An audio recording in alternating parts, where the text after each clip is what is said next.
So, hi, thanks everyone for joining us for this episode of the Waterways Arts podcast. I'm joined today by Jonathan Tarplee, a singer-songwriter who is based on the water. Thank you so much for joining us, Jonathan. Thanks for having me, Zoe, and everyone else in the Waterways Arts network. So, first of all, can you tell me a little bit about how you ended up living on a boat? To cut a very long story a bit shorter, I've always loved nature, really. It's a connection with nature more than anything else. When I was a kid, I grew up not far from the countryside, and I was always out there looking under stones and pond dipping and wading into streams, communing with the creepy crawlies and animals and things like that, and plants. And there's no way I could really afford to, I don't think, not presently anyway, live in a house too near the countryside. So to be honest with you, I mean, I love boating, I love everything around it, but the main impetus was just to live somewhere where I feel connected with nature. And in fact, the very first night on a boat, opened the curtains on morning one, and there was a heron right on the gunnels there, fishing. I thought this it can't be a bad decision, fishing off the actual gunnels of the just outside the window. So that was great.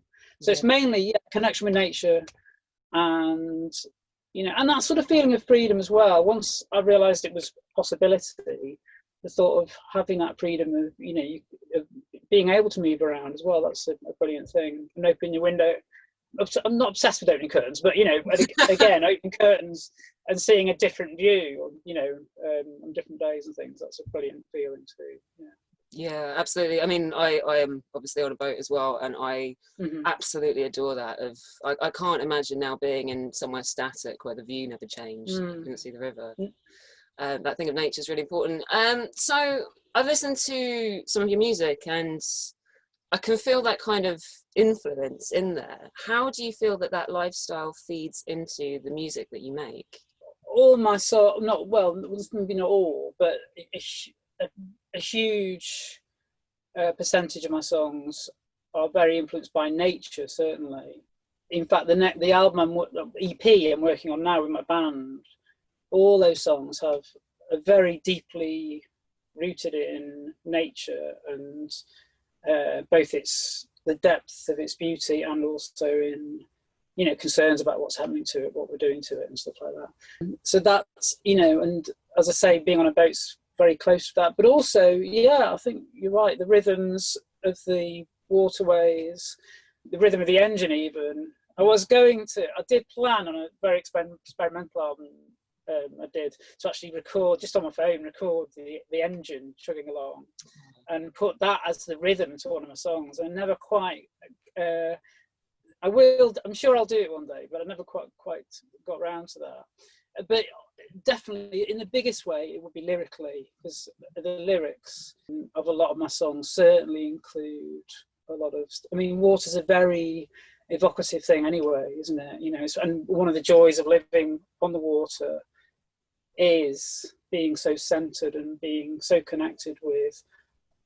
I was going to say an object. It's the idea. It's not an object, is it? Water is a flowing medium whereby things go past, or you go past in it, and the flow of water is definitely something really, really special, and the way it connects. The whole of nature, all the cycles. Obviously, the water cycle, or the hydro. Whatever the proper scientific word is for it, the hydrological cycle. I'll say that. That'll it. But just in a sort of intuitive way, where the lyrics are very much about being on the boat. At the time that I wrote it, and the feelings I had when I wrote it, were very much to do with things that were really just there, out of the window, and the trees, and the moon coming through the trees, and a pussycat on the towpath, and still, things that were literally all around me. So lyrically, in the biggest way, definitely. That's great. I really enjoy that. It's true, there is this enormous power that water has that kind of we get drawn to, and there's an awful lot of people rediscovering the rivers and nature and getting outside, as we've obviously not been able to do other things over the last few months, and it's really exciting to see people embracing that connection. You were talking about your latest EP. Is this the EP that Lilz comes from? No. I've got a band. Well, I'm in a few bands actually, as it turns out, but obviously can't do very much at the moment. But my main band that I do the songwriting for is called the Blue Yellows, and then my loveliest, best friends in the world, those guys are. We're working, well, obviously coronavirus or COVID, whatever we want to call it, put a stop to our recording process, because the idea was we were taking time off after Christmas to record an EP, because a brilliant friend of ours is a really good producer, offered to record us in his studio. So, we weren't expecting that, and it just offered to do it for us was brilliant. So we're recording now. We're going in one musician at a time with COVID, with Jose, who's our producer, with COVID secure sanitation and masks on, unless we're actually singing or whatever, So it's an EP that will be out at some point in the future. It's 90% done now, actually. Yeah, that's really exciting. Lilz is a bit of a in-betweeny kind of thing, because it was originally going to be, I did an experimental, actually the last 2 albums I've done have been quite experimental ones. One's like an electronic soundscape album, which I just found myself writing. But the album before that came out in 2017, I think, and it was really experimental. I was using the software to actually write music, whereas before I'd write a song on the guitar or write it in my head and then play it on the guitar and then one day hopefully record it. Whereas with this album, I was using the software to, I might do a background chords or something, or it might be a sound, or it might be, so it was a very experimental thing, and I layered it. So I'd put one layer in recording and then think, what will go on there, without having a holistic picture of what the song was going to be like. So then I would record another layer and so on. And then it would become a song eventually. So I know a lot of bands do write like that anyway, but it's the first time I've written like that, rather than, be walking along and actually think of a song and then come home and try and get it down. And Lilz was part of that process, except when I wrote it, I realized it didn't fit that experimental vibe, so it didn't belong on that album. So that's going to be on my next solo album, which I don't yet know when it will come out. So because unlike the experimental stuff, it's more sort of melodic and more kind of easy listening, if you like, whereas the experimental one, an album called Rafflesia, I should know how to pronounce my own albums. Rafflesia Dreams is called. And once it was halfway through, I realised it doesn't belong, it doesn't fit the kind of concept of that album. So it's kind of in between with the next one as well, but it does fit in with the next album of songs I've got as a solo album, which I don't know when it's coming out yet. But I thought, it's been hanging around for ages, I'm going to release it because it's locked down and there's nothing else I can do very much. Yeah, it is a gorgeous song. I'm going to play a little bit of an extract of that now. Sitting by the road till the sun comes up, a rainbow glows, the warmth is back and I'm in love. Oh. The girl and the boss, let's stick to the road. We spoke to each other cause we both were bored. Oh. The battery died in my radio, the music's gone but the spirit flows like the songs. Oh. So yeah, it's a really evocative, beautiful kind of, you really connect to nature within that, and the video, which is available in the descriptions below, really kind of captures that sense of nature and the kind of gentleness. I loved it. I really enjoyed it. Oh, thank you very much. Great. Really loved that's the main thing. If it can touch people and mean something to people, that's the main thing. So you talked about that transition into doing things more digitally. How do you think that's affected your working process? Well, I've been very, very late to the whole digital thing. All my musician friends, they've all been working with home studios and that for a long time. And I've just, you know, this is a very negative thing that, you know, with students of mine, and that I, you know, try to tell them, don't do this, don't have a mindset where you can't do something, you know. But I did have that negative mindset myself, that, you know, I know people are really good at production, music production, and it's, you know, I'm a musician, or, you know, whatever, songwriter, and I'm not a producer, never will be. It's too complicated, apart from anything else. So Fleece Your Dreams was my first attempt at it, using really simple software called Audacity, and which is really basic stuff, really. But I thought I'd just give it a go on that, and that was the experimental album. It's definitely affected. The EP I'm doing with my band is being done professionally, with someone who knows what they're doing, unlike me. My next solo album, which is pretty much done, it has affected that, because I've got access to MIDI. I don't know if you know what that is, but it means you can really manipulate the sounds massively. And I don't want to sort of over egg the pudding. You know, I want to keep with this album, the next solo album I've got, I want to fundamentally be fairly simple, melodic, you know, tunes, if you like. And I wanted to be a contrast with Fleece Your Dreams, and it being, you know, nice to listen to, like hopefully Lilz is. Whereas, you know, Fleece Your Dreams are quite jarring, quite deliberately not nice to listen to, you know, in a way. Kind of jarring with the senses in a way, in a deliberate way, but in a way that people might like in a different way, perhaps. But yeah, certainly home recording and using MIDI, it's definitely changed the sound for this one. I mean, I like to change the sound when I do different things anyway, really. You know, whatever it is, no point just doing the same stuff over, you know, a different version of the same thing over and over again, I don't think.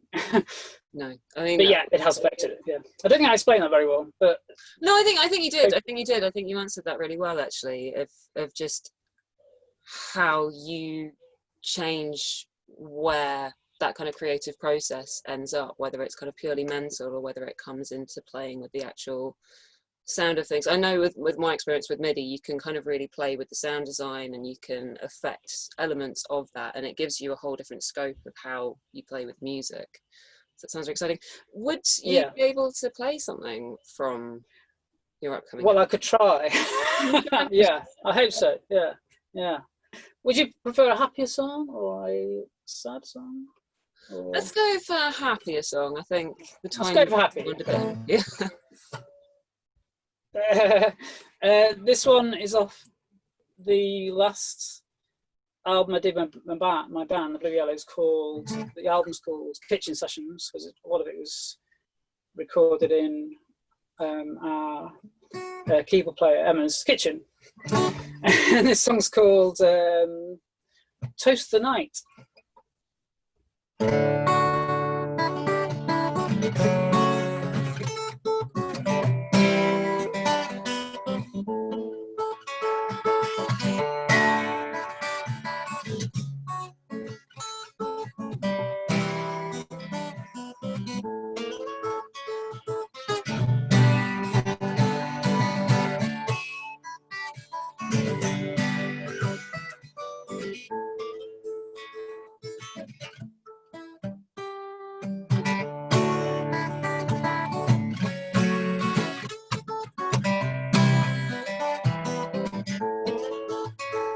Well, friends sit round the campfire, sounds of contemplation, sparks of laughter light up the night sky, throw more wood on, take a swig from bottle and join on the earliest form of mass entertainment.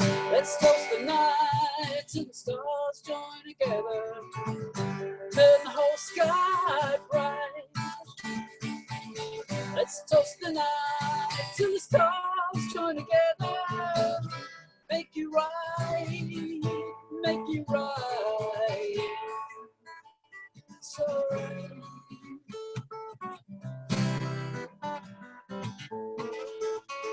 well, I want you to know you're so special, but life conspires to never say what we're thinking, and day to day life feelings are flying in our song. Let's show some emotion, say what we're thinking. Let's toast the night till the stars join together. Turn the whole sky bright. Let's toast the night till the stars join together. Make you right, make you right. Whoa, whoa, whoa.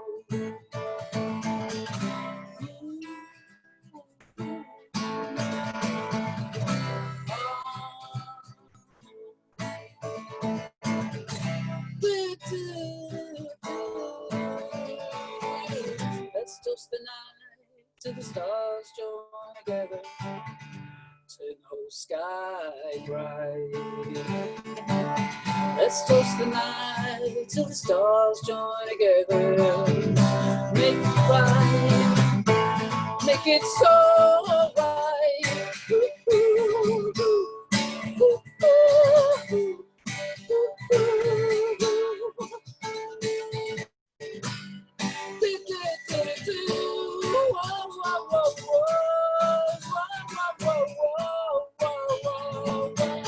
let's toast the night till the stars join together. Turn the whole sky bright.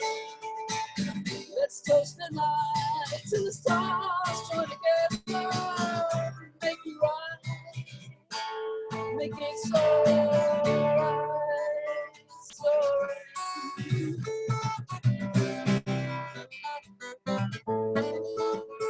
So right, so right.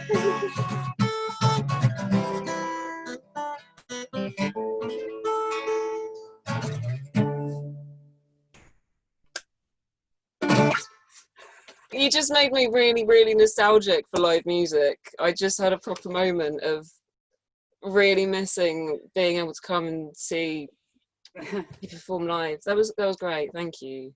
Oh, thank you very much. I'm gonna segue into the lockdown and everything that's meant from the back of that, because there is something really special about live performance, and there is really special about being somewhere where someone's playing something or showing you something creatively in a live space, and there's that kind of moment of connection. And I work in production management. I tour a lot, and I definitely have like my moments feeling a bit sad about that.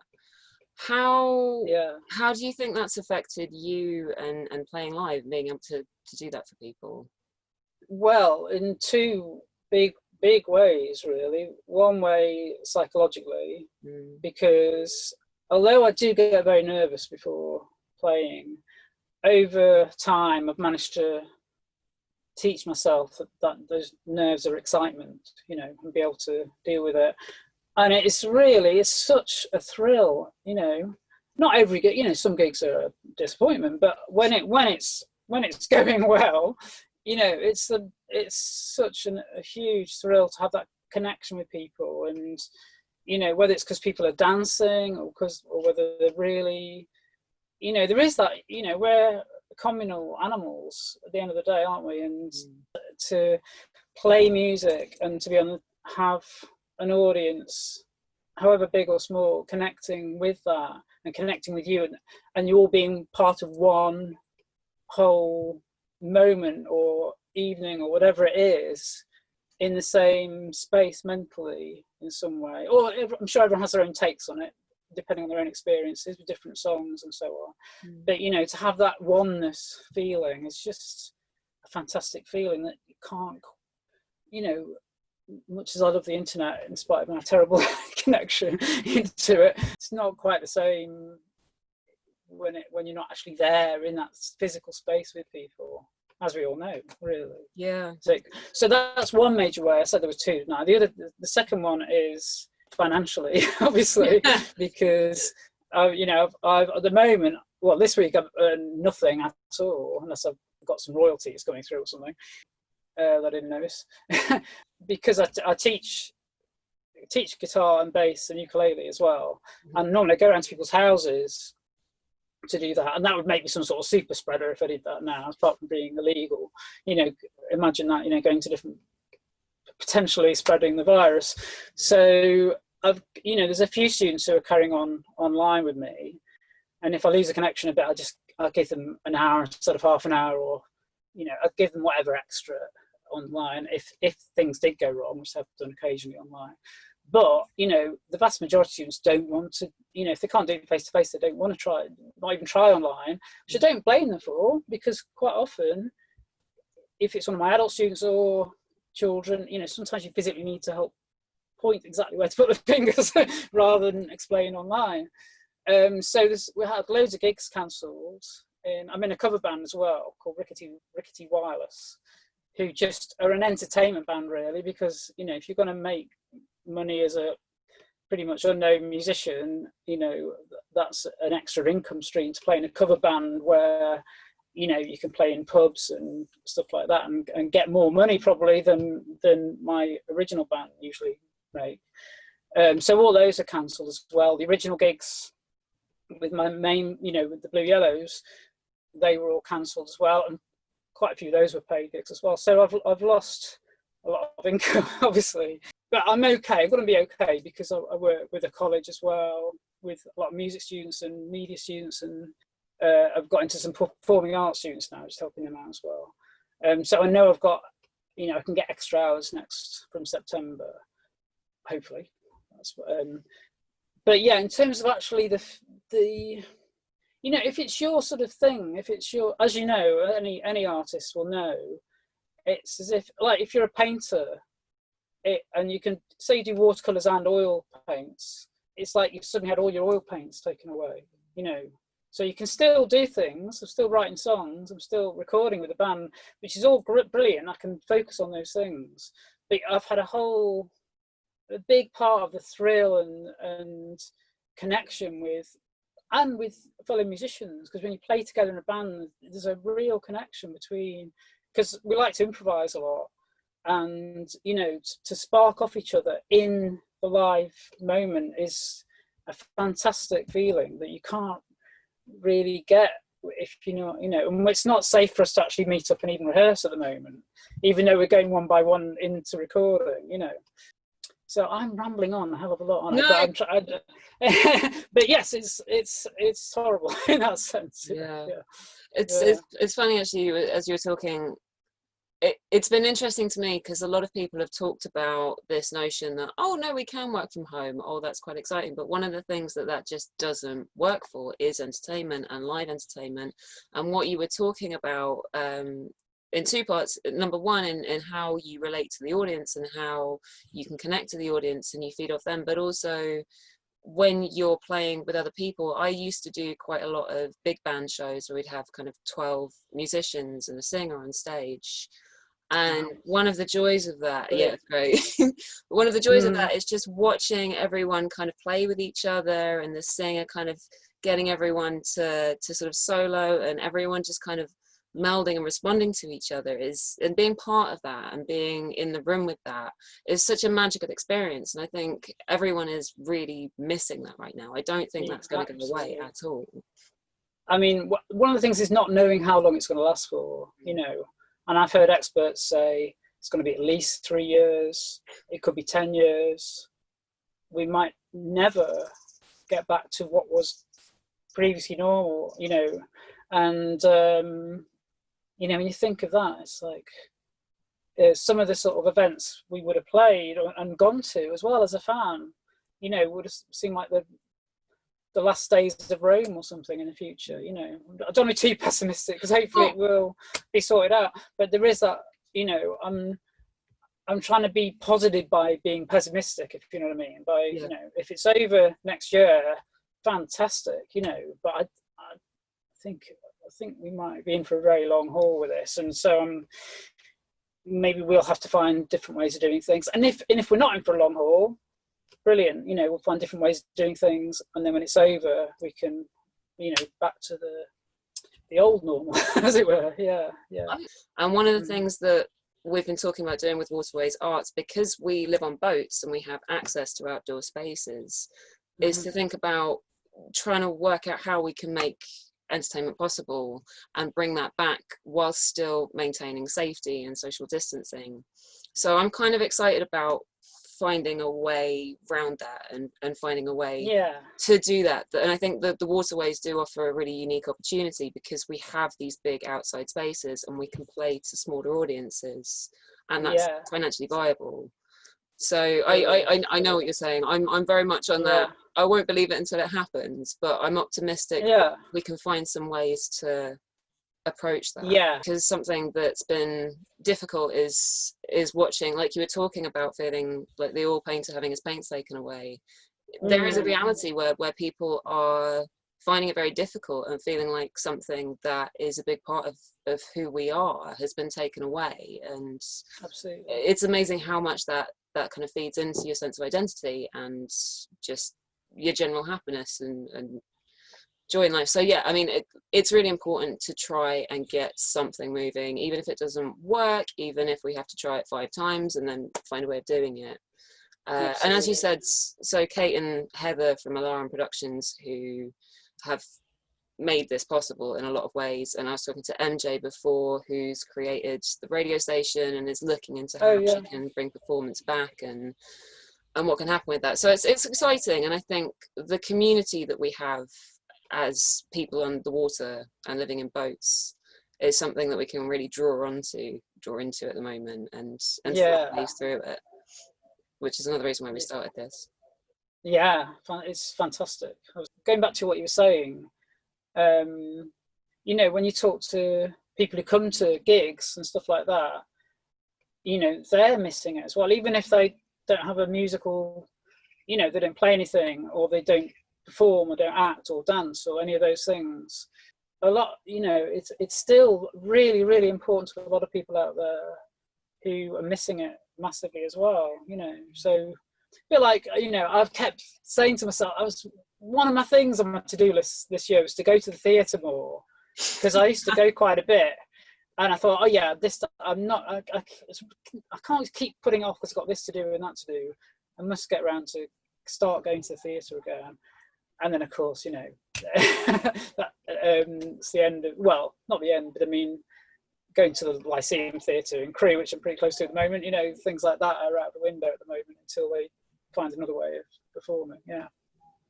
So as a fan, it's a big issue as well. Yeah, absolutely. Yeah, I think we're all feeling it. But onwards and upwards. I've heard talk that we will be having shows back from October, November, December. They might be optimistic, but I am still kind of hoping that it happens and we can get back to something. Yeah, absolutely. Me too. Well, I think I've sort of around half an hour. Thank you so much for joining me today and talking about your music and just everything that's happening at the moment. It's been a real pleasure. Well, thank you, Zoe. Thanks very much for asking me on. Yeah, and everyone involved in these connections are making things happen, because that's what we all need right now. Yeah. Brilliant. Thanks. Thank you.